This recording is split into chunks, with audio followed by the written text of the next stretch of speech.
wonderful humans, and welcome back to my channel. My name's Lucy and I'm a PhD student at the University of Birmingham, and today I want to talk to you all about how to prepare for your first ever supervisor meeting. Let's get on with the video.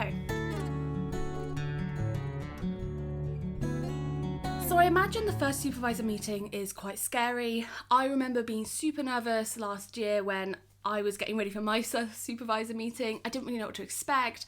I didn't know really what the format would take, because even though I'd had supervisor meetings for my masters, that felt very different because often it was just one or two and it was for a very short period of time.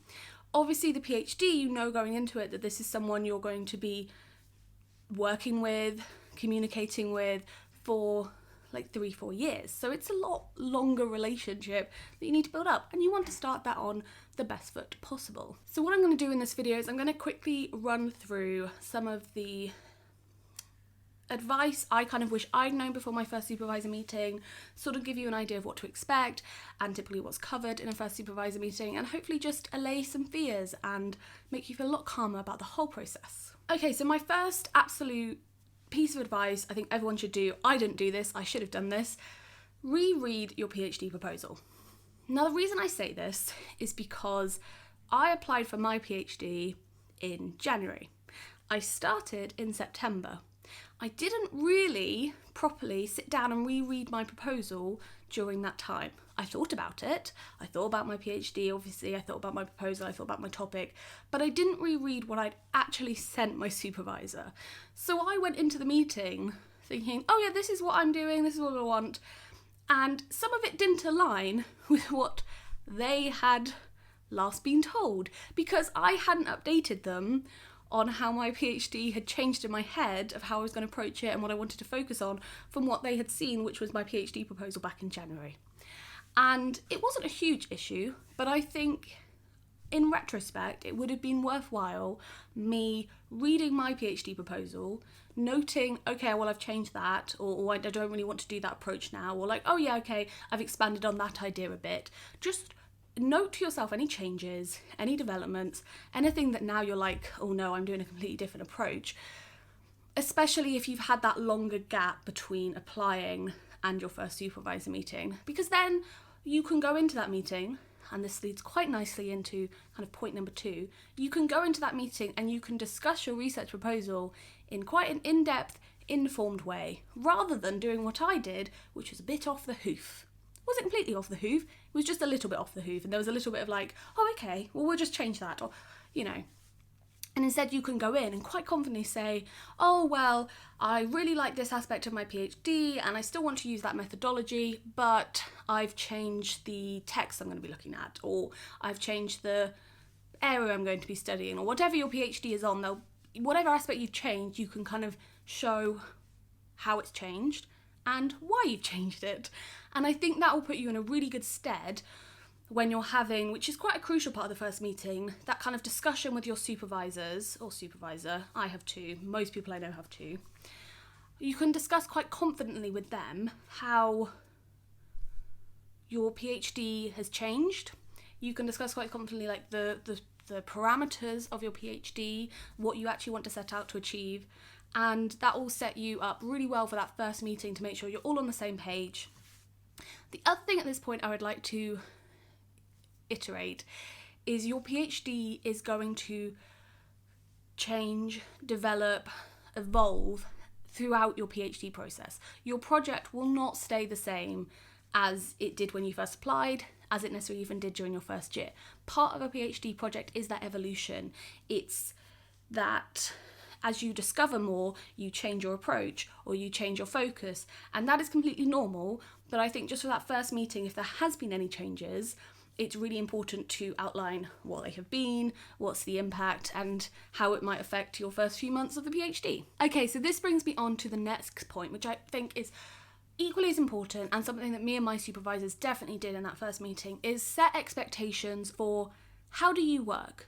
Do you require lots of micromanagement? Do you expect regular check-ins? Do you actually prefer just to be let loose and have very vague aims for each month? Do you prefer email communication, telephone, video, face-to-face? Do you like a more formal relationship? Do you want it more informal? Do you envision you needing any additional training in certain areas. When I started my PhD, I had never been formally taught romance scholarship. I was a passionate romance fan.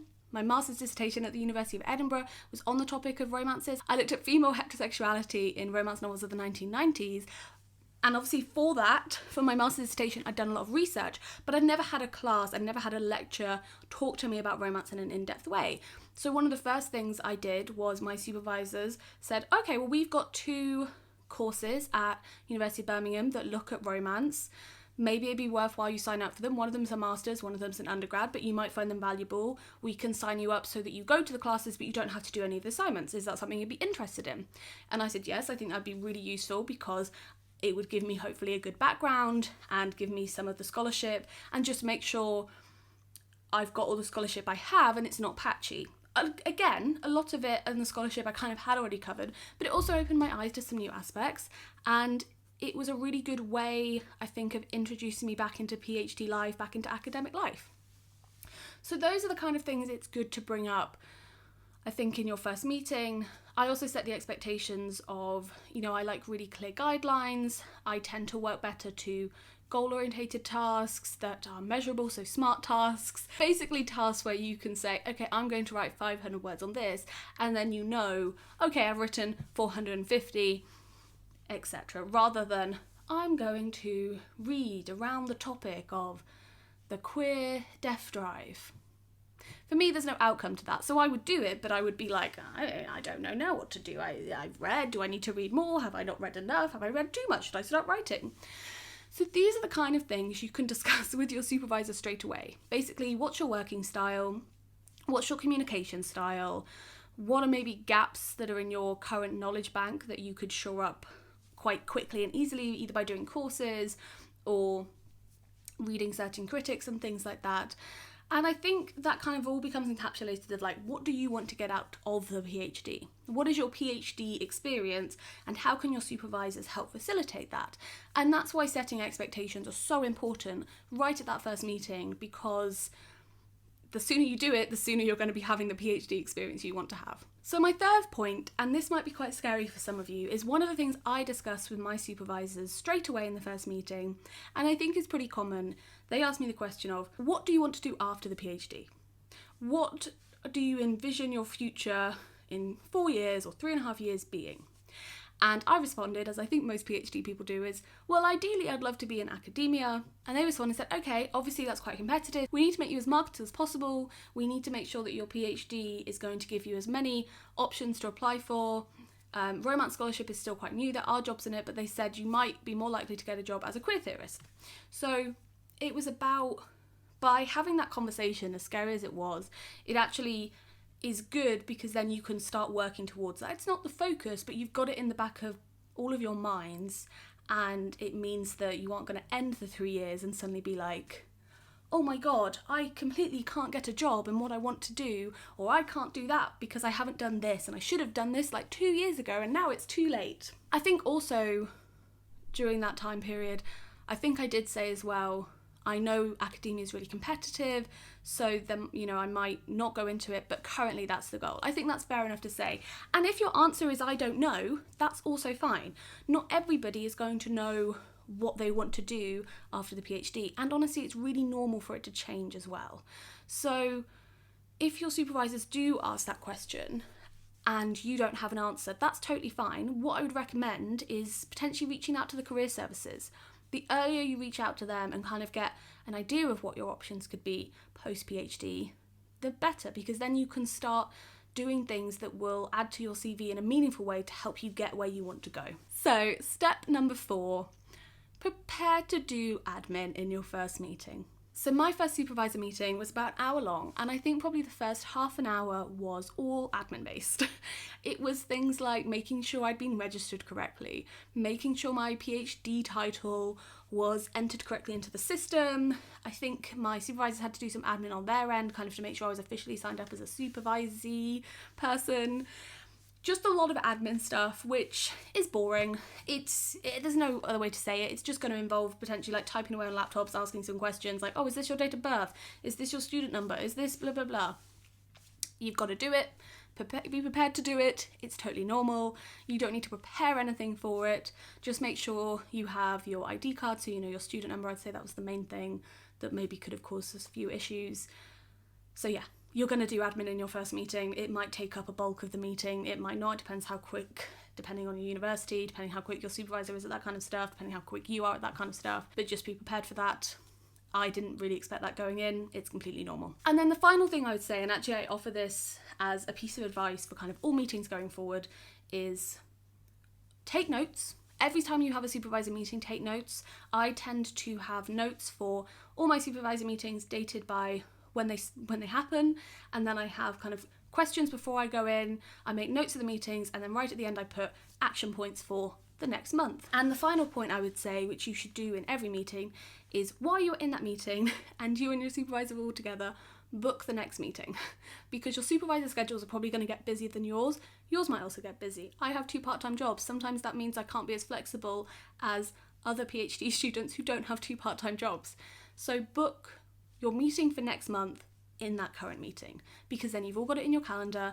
It will be a month in advance, so hopefully you won't be that busy, and it just means you don't have to be fretting like 2 weeks before your next supervisor meeting, like, oh god, we haven't booked a meeting, I'll email them.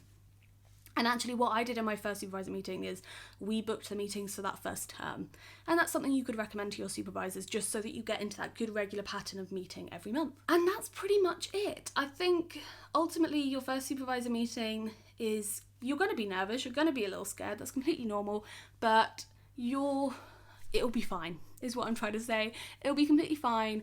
Supervisor meetings will become really normal to you really quickly, and hopefully with these little bits of advice or tips, whatever you want to call them, you will go in feeling more confident and feeling more capable and knowing what to expect.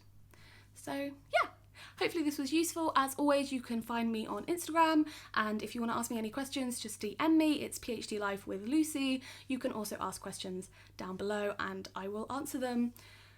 And yeah, if you like this kind of content, subscribe, and I will see you next Sunday. Bye.